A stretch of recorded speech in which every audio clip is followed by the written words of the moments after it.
Welcome to the Challenges of Change, the podcast where we explore the transformative journey towards self-improvement and personal growth. I'm your host, Laura, a mindset coach in the health and fitness industry, here to guide you through the hurdles that life throws at you.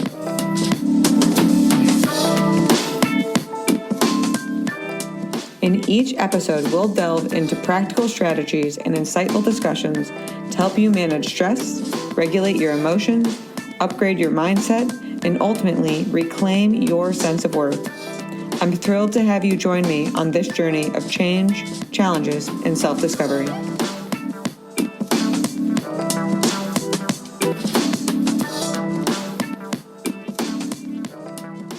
And we are back for another episode of the Challenges of Change. And today I feel inspired.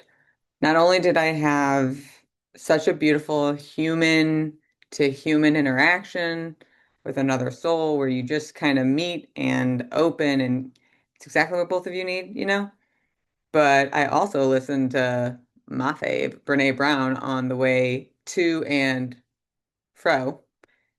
And man, that woman was how to deliver a punch in like the best way of getting punched. But it couldn't have found me at a more perfect moment because she was talking about safe spaces. This is a terminology that, I've used a lot, coaches use a lot. And what I really liked is what the podcast was ultimately about is about safe spaces versus brave spaces and how we really have been using the wrong terminology. Yes, ideally, we would love to create safe spaces, but I think safe spaces are predominantly only something that you can really control. So, like if we're out in the world and living life, being social, it's not realistic for anyone to really say, like, I'm going to create a safe space because you can't control all the parties in the space. You might be able to say, this is a brave space where we meet each other with vulnerability. We take accountability. We show up authentically. But in terms of safety, from like a psychological safety point of view, it really is something that starts from within. And you're the person who creates it. You have to be the safest place for you, the place where you come home to, the person who has your back when all things go to hell, because things are going to go to hell. That's just life, right? But by creating a safe space inside you, it gives you the tools, the reinforcement, the nervous system support to then step into the brave space with others. And that's kind of the sentiment. And then I had this amazing lunch. Well, technically it was a coffee, but I don't drink coffee, with this beautiful soul. And it just started really authentically. I shared a story about my granny based on perspective, and it opened us up into our own healing journeys, how we've experienced them. And it was kind of like a brave space that became a safe space. So I was like listening to the podcast on the way, paused the podcast, had this amazing coffee, and then got to listen to the end of it on my way home. And it really was highlighting so much of what I've been seeing with my clients, which is the duality of both of it. Like people aren't being safe for themselves. They're depriving themselves. They're miscalculating things and how they perceive it. Like I had a client this week who talked about if she doesn't maximize every single minute of every single day, she feels like she's not being a good person because associates being a good person with someone who's responsible. Now, I like being responsible. I also like being a good person. Optimizing every minute of the day, I don't necessarily see how those are correlated. Not at all diminishing that that was her experience, but these are the kind of webs that our brain spins, and we believe them because we don't know what else to believe. So then that puts us in this cage, for lack of better terms, of, okay, if it means in my current psychology that to be a good person, I have to be responsible, and I'm only responsible if I optimize every minute of every day, then ultimately you are inevitably going to be burnt out, which is ultimately what this client is seeing me for. So notice how she needed a safe space to even start to peel this back. If I would have started to threaten her and be like, that's not what responsibility is, she wouldn't have felt secure enough to ultimately tell me what was going on within her. That's one thing.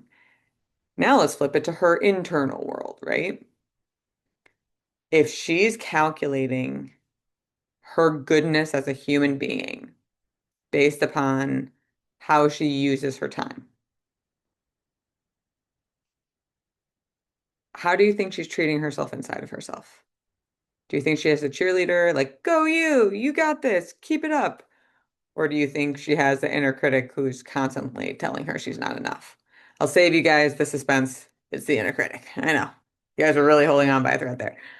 But that's ultimately what so many people are dealing with is like if you have your inner critic bullying you from the inside, you're not a safe space to yourself. So why would you feel brave enough to go outside and be vulnerable when the person you're going to fall back into, which is you, is just going to talk more shit to you?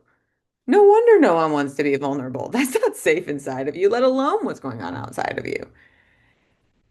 And I get it because I used to do the same thing. I used to be so mean to myself.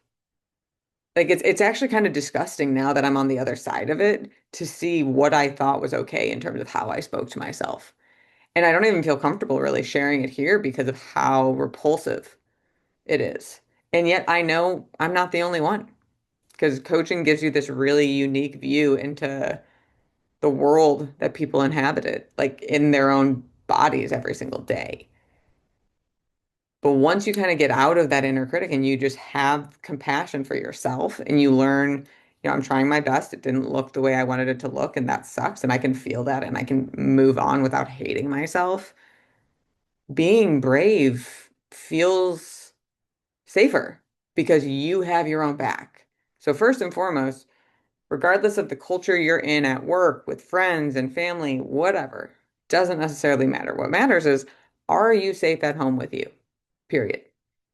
No ifs, ands, or buts. If you're not safe at home with you, it's always going to be hard to be vulnerable outside of you. Okay, so now let's look at brave spaces, right? Vulnerability in and of itself, we don't like because we don't like uncertainty. Nope, we don't like that. We don't like risk necessarily. Some of us more risk prone than others. And we definitely don't like emotional exposure to the point when people label vulnerability as weakness, ultimately what they're saying is I'm feeling exposed or the emotional exposure makes me feel weak. Well, really accurately what we're saying is making you open to be hurt. That's what emotional exposure is. You're exposing your wounds, and if you have the right audience, those wounds will heal up. If you have the wrong audience, those wounds will suck. Right? We've all been on both sides of those. So when it comes to creating brave spaces, again, it comes from a safe space inside of you, then to a brave space inside of you, then to a brave space outside of you. So notice that's two spaces inside you before you ever are outside of you. And yet, what we tend to be doing is just like out here willy-nilly flapping around, and then we get hurt and we shell up and we mask up. And I get why it sucks and we don't have the tools. Well, that's why you're listening to me to hopefully figure out some of the tools, right? So, how do you create a brave space within yourself? So, it starts with compassion for the safe space, right? The brave space starts with honestly being able to see the stuff that you probably don't want to see about yourself, the stuff you're ashamed of, the stuff you hold guilt over, the things you're insecure about, the parts of you that ultimately make you not want to spend time with your inside self. Why is that kind of where you start when it comes to brave? Well, for starters, which is why we start with safe, because then if you go to brave, you still have safe. But if you can't know yourself, if you can't see and witness all your stuff, then you are giving anyone outside of you greater access to hurting you because they will poke those buttons because that's what they are. These wounds are in like invisible buttons. And when someone gets close, we get hurt and we look at them as the problem, but we are the keeper of the wound. If we heal the wound, they can't hurt us. It feels very distorted in that understanding. I realize that because I definitely didn't get it, but that is how it ultimately unfolds and how it works. So if you are brave enough to love yourself, to forgive yourself, to have compassion for yourself through your ugliness, then when someone else points out your ugliness, you're still going to be able to have compassion for yourself. You're still going to be able to have your own back. And honestly, you're going to learn something about that person more than anything. So I'll share one thing that I had to come to terms with when I had to be brave inside of myself. It was a really important turning point for me about like belonging versus fitting in and like the importance of knowing who I want to be and how I want to be in my world. Because, growing up, we all want to fit in. And so I grew up in the North Shore of Chicago, and there are lots of mean girls. They aren't only located in the North Shore of Chicago. You can pretty much find them anywhere. But I mean, the movie Mean Girls is literally based off that area. So it gives you some context, right? And I was mean, not to everyone. I try not to be, but there were certain circumstances where to fit in with my friends, I had to be mean and I bullied people. And to this day, I feel ashamed of that. I've been able to forgive myself for a lot of things, mainly things I did to myself, but I have compassion for what I didn't know at the time and what I didn't understand.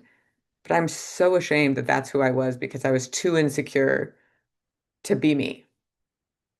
And I can't do anything to change that. I can't reverse time. I can't go back and unhurt those people, unscar those people.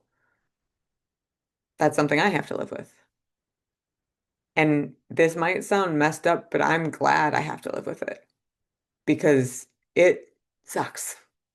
Do not like it. And that sucky ickiness is a really palpable motivator and reminder for me as to why I stand for what I stand for now and why I do share when I do and don't share when I don't. And ultimately, it's really shaped the brave person I've been able to become because I would rather be brave and get hurt than be scared and hurt other people. Now, that's me. That's not everyone, but that's me. And that was a huge thing I had to come to terms with when I was thinking about being brave outside of myself. And that kind of crystallization of I hurt them because I was too afraid to be me, because I was too afraid I'd get hurt being me. And ultimately, like the pain was just transferred by me, which is the sucky part. So it was that moment where I realized, okay, if pain is transferred, then I would rather be brave and hope for the best. And if the worst comes, know that that's not really on me. All I can do is put myself out there and be brave and be open. But that's the choice that I would want to make. So it was a really crystal example for me of like how to shift from safe inside to brave outside and why.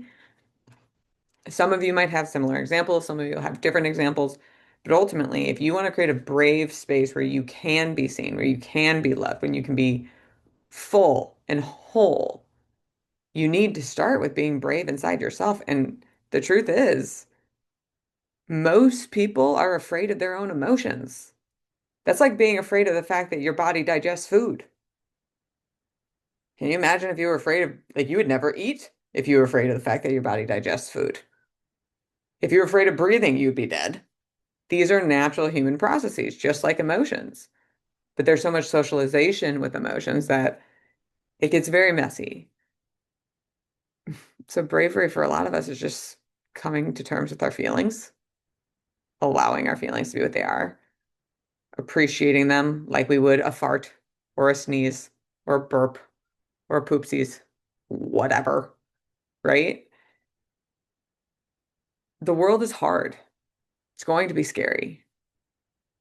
You can either be scared and hide and regret it, which is completely your choice, or you can be brave and fight for something better. But I'll tell you one thing, the people who are brave, they have a safe space inside themselves. I've yet to coach someone, so I can't say statistically like 100%, but I've yet to meet someone who doesn't know how to show themselves compassion, who's being brave on the outside. So if you want to feel more connected to people, if you want to feel more connected to yourself, if you want to have a better work-life balance, if you want to have better relationships, and that doesn't just mean to people, that means to health, to wealth, to community, to contribution. Like, we relate to so many different aspects of our life. If you want to have a stronger connection to these things, it starts with you being safe inside yourself, then brave, and then brave outside yourself. Because as long as you have a safe place for you to land, you can always get back up. So, I don't know where you are in your journey, but if you aren't already being compassionate with yourself, please start that. That is really, really important. If you are being compassionate and forgiving and understanding of yourself, then be courageous. Face your stuff. Meet your feelings, see your insecurities, accept what it means to be human, and then see the avenues where you can be brave outside yourself. But no one gets to create the life they want when it comes to connection without a little challenge. Thus, change by challenge. And speaking of challenge, I've been hinting off and on about this thing that I've been building, and it is officially live. It is the Challengers Circle. It is exactly where a safe and brave space meet, and we get to come together and create community and outgrow our bad patterns and build new patterns and support each other and test run our nervous system. It really is community, but with depth and a little bit of humor because you can't take life too seriously, right?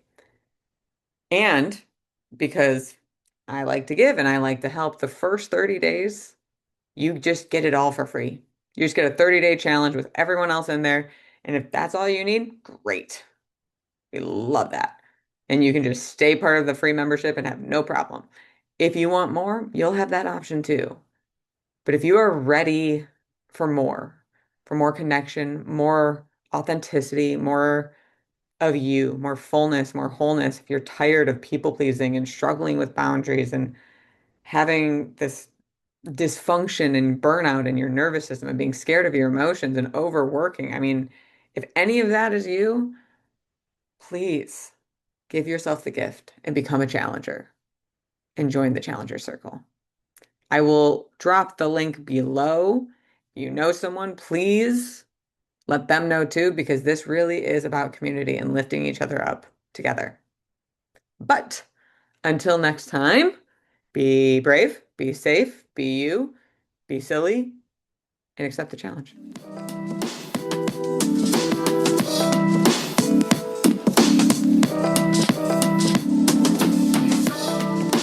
Thank you for joining me on today's episode of The Challenges of Change. If you're ready to stop stressing and reclaim your sense of worth, be sure to visit my website at www.changebychallenge.com. There, you'll find loads of resources, blog posts, and information on how to work with me, Laura, as your personal mindset coach. Remember, if it doesn't challenge you, it won't change you. Don't let burnout or any other obstacle hold you back from living your best life.